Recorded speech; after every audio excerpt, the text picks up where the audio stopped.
نحمده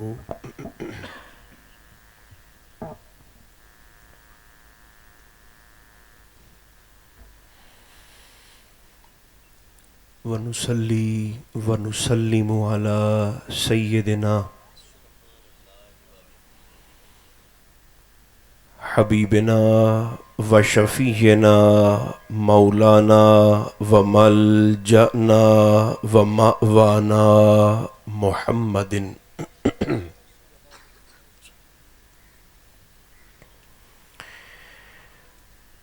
رسوله النبي الكريم الأمين المكين الحنين الرؤوف الرحيم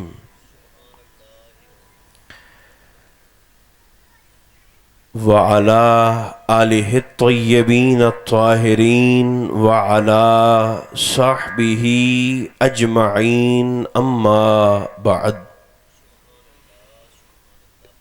فأعوذ بالله من الشيطان الرجيم بسم الله الرحمن الرحيم نقص عليك من أنباء الرسل ما نثبت به فؤادك صدق الله مولانا العظيم۔ طبیعت آمادہ ہو تو جتنے احباب موجود ہیں خلوص کے ساتھ درود و سلام کی تلاوت فرمائیے۔ الصلاۃ والسلام علیک یا رسول اللہ، الصلاۃ والسلام علیک یا حبیب اللہ، الصلاۃ والسلام علیک یا رحمۃ للعالمین وعلی آلک و اصحابک سیدی یا شفیع المذنبین۔ اللہ تبارک و تعالی جل مجدہ العظیم کی حمد و ثنا حضور نبی محترم رسول محتشم رحمت عالم صلی اللہ علیہ وآلہ وبارک وسلم کی ذات بے کس پناہ پر بے شمار نذرانہ ہائے درود و سلام عرض کرنے کے بعد احباب ذی قدر اللہ کریم کا شکر ہے جس نے ہماری گردنوں میں نسبت مصطفیٰ کا کلادہ عطا فرمایا۔ عزیز نوجوان نے اللہ کی عطا کردہ توفیق سے ذکر خیر کی اس مقدس تقریب کا اہتمام کیا۔ رب ذوالجلال جناب رسالت مآب علیہ السلام کے ذکر خیر کا وسیلہ ان کے مرحوم بھائی کے حق میں قبول فرمائے۔ رب ذوالجلال ہماری خطاؤں سے صرف نظر فرما کر ہم سب کا خاتمہ بھی عزت کے ساتھ بالخیر فرمائے۔ کچھ باتیں جو ذہن میں آ رہی ہیں آپ کے گوش گزار کر کے میں انشاءاللہ العزیز بر وقت اپنی بات کو سمیٹنے کی کوشش کروں گا۔ اللہ نے انسان کا مزاج ایسا بنایا ہے کہ دو چیزوں کا اثر انسان کی طبیعت بہت جلد قبول کرتی ہے۔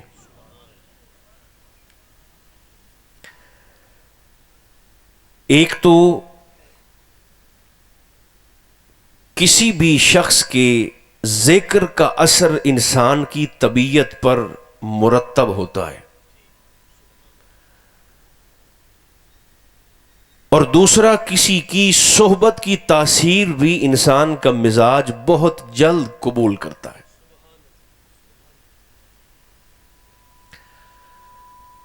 ذکر بھی اپنا اثر رکھتا ہے اور صحبت بھی اپنی تاثیر رکھتی ہے۔ بیٹے وہاں رکھتے ہیں۔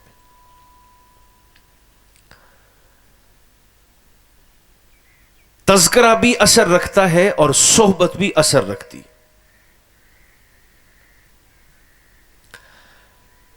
اس کی اہمیت کو سمجھنے کے لیے میں قرآن حکیم کی ایک آیت کریمہ خطبے کے اندر تلاوت کر چکا ہوں۔ بس ٹھیک ہے، جہاں بیٹھے ہیں وقت ضائع نہ کریں، بس صرف توجہ رکھیں، جہاں بیٹھے ہیں توجہ رکھیں۔ ذکر کی اہمیت کو سمجھنے کے لیے صرف اس آیت کریمہ کے ترجمے پر غور فرمائیں۔ اللہ اپنے محبوب سے مخاطب ہو کر فرماتا ہے، میرے حبیب نقص علیک من انباء الرسل، میرے حبیب یہ جو ہم آپ کو پچھلے نبیوں کی کہانیاں سناتے ہیں،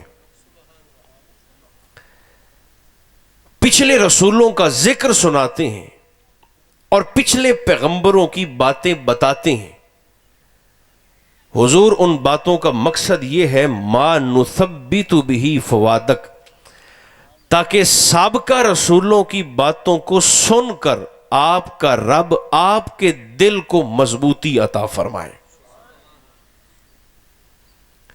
پچھلے نبیوں کے قصے سن کر آپ کا رب آپ کے دل کو تقویت اور مضبوطی عطا فرمائے۔ میرا خیال ہے یہ فیصلہ کرنا بڑا آسان ہو گیا کہ اگر پچھلے نبیوں کی باتیں سن کر حضور کا دل مضبوط ہو سکتا ہے تو خود امام الانبیاء کا تذکرہ سن کر اللہ حضور کی امت کے دلوں کو کس قدر ایمان اور بہار عطا فرماتا ہوگا۔ جے پچھلے رسولاں دی گل سنتے امام الانبیاء دا دل مضبوط ہو سکتا ہے تو خود سرکار دو عالم علیہ السلام کا تذکرہ سن کر اللہ حضور کے امت کے دلوں کو کس قدر بہار اور تقویت اور ایمان کا نور عطا فرماتا ہوگا۔ میلاد النبی کو ثواب سمجھنے والے بھی اسی زمین پر موجود ہیں اور میلاد النبی کو بدعت کہہ کر نہ منانے والے بھی اسی زمین پر موجود ہیں۔ مجھے نہیں پتا آپ میں سے کتنے دوست ہیں جو بات کو سمجھنا چاہتے ہیں، لیکن یہ 10 منٹ آپ توجہ فرما لیں، تاکہ چونکہ تساں بہا چھڈا ممبر تے تو پھر کچھ باتیں تو عرض کرنی ہے میں نے۔ میلاد کو ثواب سمجھنے والے بھی، پوری توجہ ادھر رکھیں، وہ بھی یہیں پر موجود ہیں، اور میلاد کو بدعت کہنے والے وہ بھی اسی زمین پر موجود۔ اگر مجھ سے پوچھیں آپ کہ اصل میں میلاد النبی کا معاملہ ہے کیا، یہ جملہ اگر آپ نے دل کے کانوں سے قبول فرما لیا تو جب جب یاد آئے گا تب تب آپ کو مزہ دے گا۔ اگر کوئی شخص یہ سوال کر لیتا ہے کہ اصل میں میلاد النبی کا معاملہ ہے کیا، تو یاد رکھیں میں کہا کرتا ہوں کہ میلاد النبی اصل میں سنت اور بدعت کا مسئلہ ہے ہی نہیں، یہ اصل میں محبت اور بغض کا مسئلہ ہے۔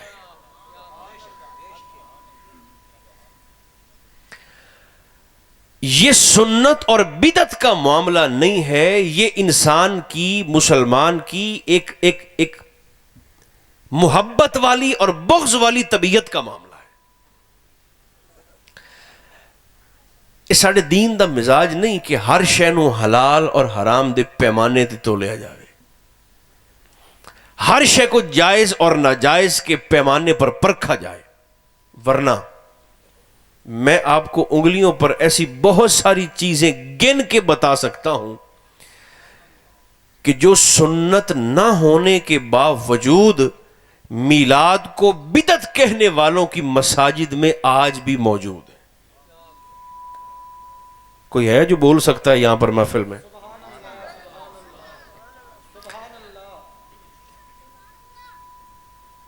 دو تین چیزیں تو میں آپ کو جلدی جلدی بتا دیتا ہوں جو سنت نہیں ہے، سرکار کے زمانہ اطہر میں موجود نہ تھیں، مگر میلاد النبی کو بدعت کہنے اور سمجھنے والوں کی مسجدوں میں آج بھی موجود ہے۔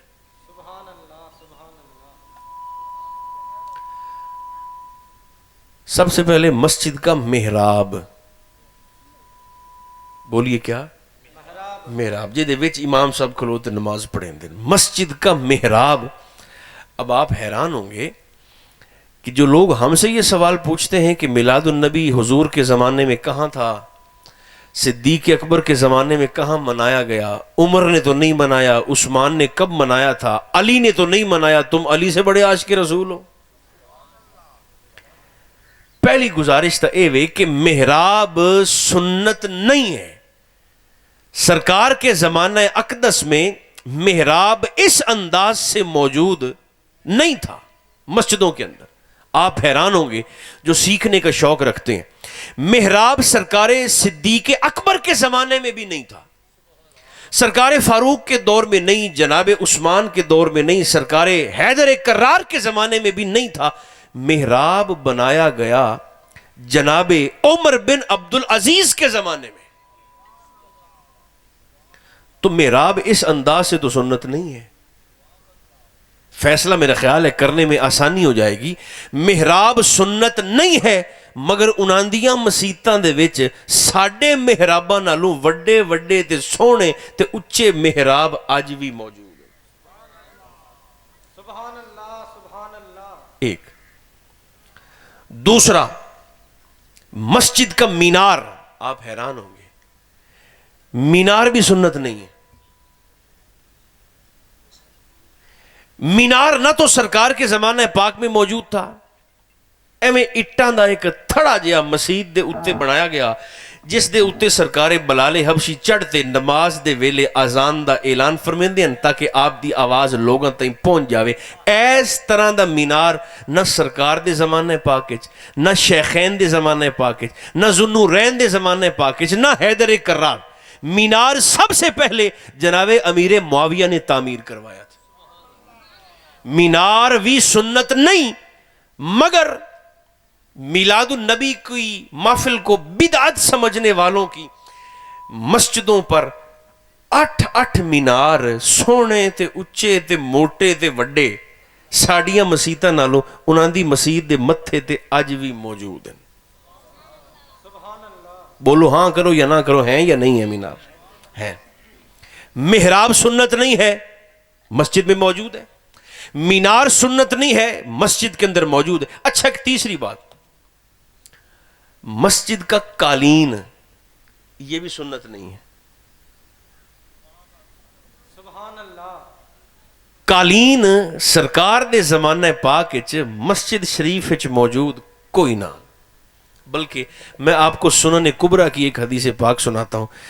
سارے شوق والے بیٹھے ہیں جو محبت سے جلدی جلدی قبول فرما رہے ہیں. سرکار دو عالم علیہ السلام ارشاد فرماتے ہیں کہ جب تم کسی جگہ پر نماز پڑھو اور سجدہ کرتے ہوئے تمہاری, ادھر دیکھیں, ماتھے کی ہڈی پر اور ناک کی ہڈی پر سجدہ کرتے ہوئے مٹی لگ جائے تو حضور فرماتے ہیں اس مٹی نو تساں پوجنا نہیں, مٹی کو صاف نہیں کرنا. حضور کیوں؟ میرے اور آپ کے آقا فرماتے ہیں جب تک وہ مٹی تمہارے چہرے پر لگی رہے گی, نشان سجدہ تمہاری پیشانی پر رہے گا, اللہ کے فرشتے تمہارے لیے جنت کی دعا کرتے رہیں گے. اب یہ بات اگر میں سمجھانے میں فیل نہیں ہوا, پاس ہو گیا ہوں, تو پھر یہ فیصلہ آپ خود کریں. محراب سنت نہیں ہے, مسجد میں موجود ہے. مینار سنت نہیں ہے, مسجد کے اندر موجود ہے. قالین سنت نہیں ہے, مگر مسجد میں موجود ہے. تو میں جے اسے مسجد دے وچ سرکار دا میلاد جب بنا تو صرف میلاد بدعت کی میں ہو گیا. اس کا معنی یہ ہے کہ میلاد النبی کا تعلق سنت اور بدعت کے مسئلے کے ساتھ نہیں, محبت اور بغض کے مسئلے کے ساتھ. یہ محبت اور بغض کا معاملہ ہے. ورنہ دیکھیں نا, ہر اہل حدیث, ہر دیوبندی, ہر شیعہ اور ہر سنی محدث اور مورخ اس بات پر متفق ہے کہ جب حضور دنیا میں تشریف لائے تو سرکار نے سجدہ کر کے جبین نیاز کو اللہ کی بارگاہ میں جھکا کے حالت سجدہ میں سبحان ربی الاعلیٰ نہیں فرمایا, ربی حبلی امتی فرمایا ہے. ایک مرتبہ بول سکتے ہیں تو سارے مردوں کی طرح زور سے کہہ دیں سبحان اللہ. سائیاں سر سجدے دے وچ رکھتے سبحان ربی الاعلیٰ, سجدے دی تسبیح نہیں پڑھی, ربی حبلی امتی فرمایا ہے. جی اللہ دا محبوب این ولادت دے ویلے, این میلاد دے وقت, بظاہر کسی دی مشورے دے بغیر آپ دی امت نو یاد کر سکتا ہے, تو امتی نو رسول دی یاد مناون واسطے کسی مفتی دے فتوے دی لوڑ پوسی نہیں. میلاد النبی کا معاملہ یہ لوگوں کی سنت و بدعت نہیں, محبت اور بغض کا معاملہ ہے. ایک حدیث پاک اس پر بخاری شریف کی اور پھر اگر وقت ہوا تو 2-3 باتیں اور، ورنہ پھر اجازت۔ ہر شے دیکھیں حلال اور حرام کے پیمانے پر نہیں تولی جاتی۔ کچھ چیزیں ایسی ہیں جن کا تعلق انسان کی فطرت کے ساتھ ہوتا ہے۔ مینو جیڑی شے پسند ہوئے، مینو جیڑی جا پسند ہوئے، مینو جیڑی شخصیت پسند ہوئے، میں تو بہانے سے بھی اس کا ذکر چھیڑوں گا۔ جیڑے 2-3 بندے ٹوٹتے پہ ہو میرے نال، میں تو بہانے سے بھی ذکر چھیڑوں گا کہ کسی نہ کسی طرح یار اس چیز کا مجھے پسند ہے، چونکہ ذکر چھڑ جائے، اس جگہ کا ذکر بھی چھیڑی جائے، اور اس شخصیت کا ذکر بھی اب ہو ہی جانا چاہیے، تو بہانے سے بھی ہم تو ذکر چھیڑیں گے۔ کچھ چیزیں ایسی ہیں جن کا تعلق انسان کی فطرت کے ساتھ ہوتا ہے، تبھی میلان کے ساتھ ہوتا ہے۔ کیسے؟ امام بخاری نے اس حدیث مبارکہ کو بڑی تفصیل کے ساتھ اپنی کتاب کے اندر بیان فرمایا ہے، وہ میں آپ کو سنا دیتا ہوں۔ میرے اور آپ کے کریم آقا مسجد نبوی شریف میں تشریف فرما ہیں تے نواں کلمہ پڑھن والے 10 قبیلہ دے سردار بھی حضور دی بارگاہ چ بیٹھے ہیں۔ اتنی دیر میں نا امام حسن، مہربانی کرو یہ تو گرانا ہوئے جنہوں منن دا حکم ہے، سوچن دا تو سوال ہی پیدا نہیں ہوتا۔ خیر آپ کا موڈ کوئی نہیں، امام حسن نا اتنی دیر میں تشریف لائے۔ تو اڈا تو میرا خون ایڈا پلید ہے، اتنا نجس ہے کہ اگر درہم کی مقدار کے برابر، تقریباً اتنا، آپ ہتھیلی پر پانی ڈالتے جائیں، جتنا پانی ہتھیلی پر ٹک جائے اتنی مقدار ہے درہم کی۔ درہم دی مقدار دے برابر تہاڈا خون یا میرا خون ہمارے قمیص پہ لگ جائے، کرتے پہ لگ جائے، پگڑی پہ لگ جائے، ٹوپی پہ لگ جائے، تہمت پہ، شلوار پہ لگ جائے، لباس پہ لگ جائے، تو شریعت فرماتی ہے اس پلیت خون نو پہلے دھو تے ستھرا کر، پچھے میرے مسلے تے آویں۔ اس تو سوکھی گل تو میں اور کر نہیں سکنا۔ درہم کے برابر خون کرتے پہ لگ جائے تو شریعت فرماتی ہے پہلے اس خون کو دھو کے صاف کرو، بعد میں میرے مسلے پر آنا۔ اب میں نے چہرے دیکھنے ہیں یہ جملہ سنا کر، کتھے تولیے علی دے لال حسین نو، ہم درہم کے برابر خون لگ جائے تو شریعت فرماتی ہے پلید ہے، پاک کر کے آؤ۔ ادھر کیا معاملہ ہے؟ پیشانی سے خون ہے، رخسار سے خون ہے، لبہائے مبارک دریدہ ہیں، کرتا تیروں سے چھلنی، جسم اور تہمت اور پگڑی اپنے ہی خون میں شرابور۔ اس خون میں شرابور کیفیت اور حالت میں میرے حسین نے صرف نماز پڑھی نہیں ہے، 72 نو پڑھائی ہے۔ اچھا جیڑے سو کے بول سکتے ہو مجھے بول کر بتائیں، حسین کا وہ سجدہ قبول ہے کہ نہیں ہے؟ زور سے بولیے، قبول ہے کہ نہیں ہے؟ یا تو منو کہ حسین کے جسم میں خون ہی نہیں تھا۔ اگر یہ نہیں ہو سکتا تو پھر یہ مان کے محفل سے اٹھنا نہیں، حسین کے جسم میں خون تہائی مگر ساڑھے خون ورگا نہیں ہے، ہمارے خون جیسا نہیں۔ ٹھہر جائیں، اس پر ایک حدیث پاک اور بھی سناتا ہوں بڑی معروف۔ سرکار علی مرتضیٰ کی مقدس پنڈلی میں ایک جنگ میں تیر لگ گیا۔ لوگ تیر کھینچتے ہیں تو کھینچا نہیں جاتا، تکلیف ہوتی۔ ایک سیانے بندے صلاح دیتی، اس نے کہا جب سرکار حیدر کرار تکبیر تحریمہ کہہ کر نماز کی نیت باندھ کر مسلح پر کھڑے ہونا تو پتہ نہیں اس وقت کہاں سے کہاں پہنچ جاتے ہیں۔ اس ویلے تو تیر کڑ لوے ہے، تکلیف نہیں ہوگی۔ جناب حیدر کرار مسلح پر تشریف لائے، نماز کی نیت باندھی، کھڑے ہو گئے، لوگ قریب آئے، چپکے سے آپ کی پنڈلی سے تیر نکال لیا، آپ نے سلام پھیرا تو دیکھا مسلح پر نیچے خون ہی خون تھا۔ آپ نے دیکھا تو پوچھا یہ خون کس چیز کا؟ انہوں نے کہا حضور آپ کی مبارک پنڈلی سے ہم نے تیر نکال لیا ہے، تیر نکال لی۔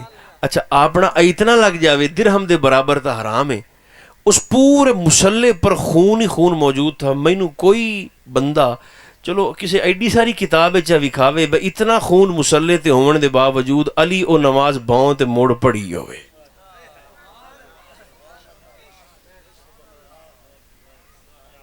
اس کا معنی یہ ہے ہمارا خون اور ہے اور ان کا خون اور۔ کلمہ پڑھن والے ہور ہوندے تے کلمہ پڑھاون والے ہور ہوندے۔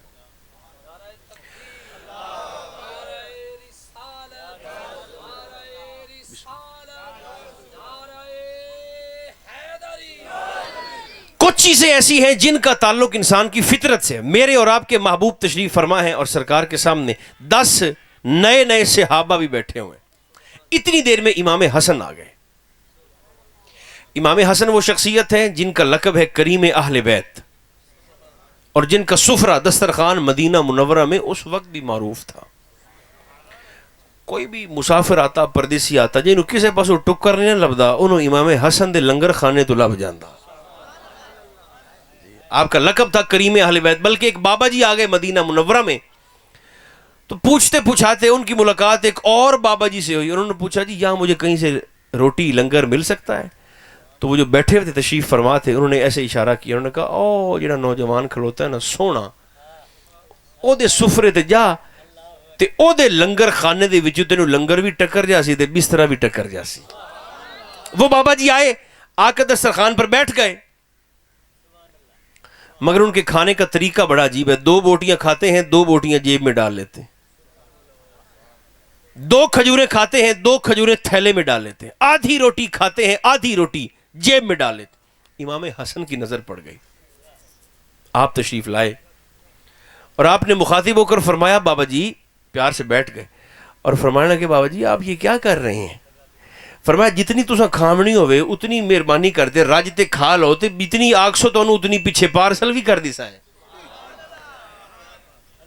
مگر آپ ایسے تو نہ کریں. 2 بوٹیاں کھاتے ہیں، 2 بوٹیاں جیب میں ڈال لیتے ہیں. 4 کھجوریں کھاتے ہیں، 4 تھیلے چ پا لیندے ہو.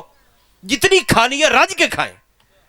یہ بات کہہ کر نا امام حسن نے فرمایا تے پر بابا جی جیڑیاں بوٹیاں بوجھے چ پائی جاندے ہو، یہ کہندے واسطے لئی جاندے نے جیب والی. تو وہ بابا کہنے لگا بیٹے میں چونکہ نیا ہوں شہر میں، کسی کو جانتا تو نہیں، آپ کو بھی نہیں جانتا، میں تو آ رہا تھا، رستے میں ایک بابا جی سے میں نے پوچھا مجھے لنگر کہاں سے مل سکتا ہے، تو اس بابا جی نے مجھے آپ کا پتہ بتایا. تو میں ویکھا بھی او بابا سکیاں روٹیاں پانی وچ بے تے بیٹھا کھمدا.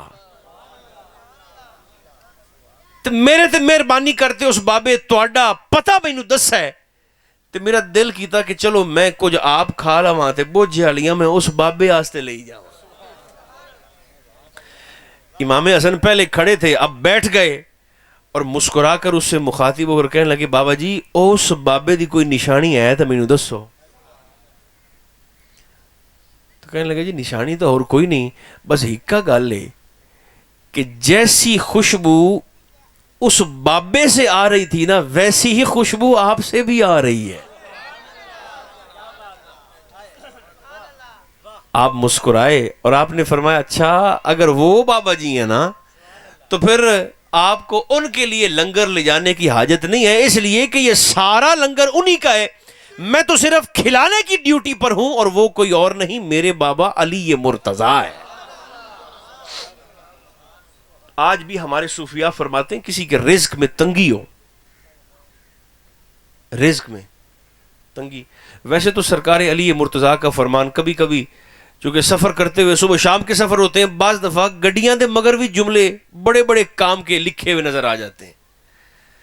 سرکار علی مرتضیٰ کا فرمان آپ فرماتے ہیں اسی رزق کے متعلق، سرکار حیدر کرار فرماتے ہیں تو ٹل لال ہے، اڈی چوٹی دا زور لال ہے، تینوں مقدر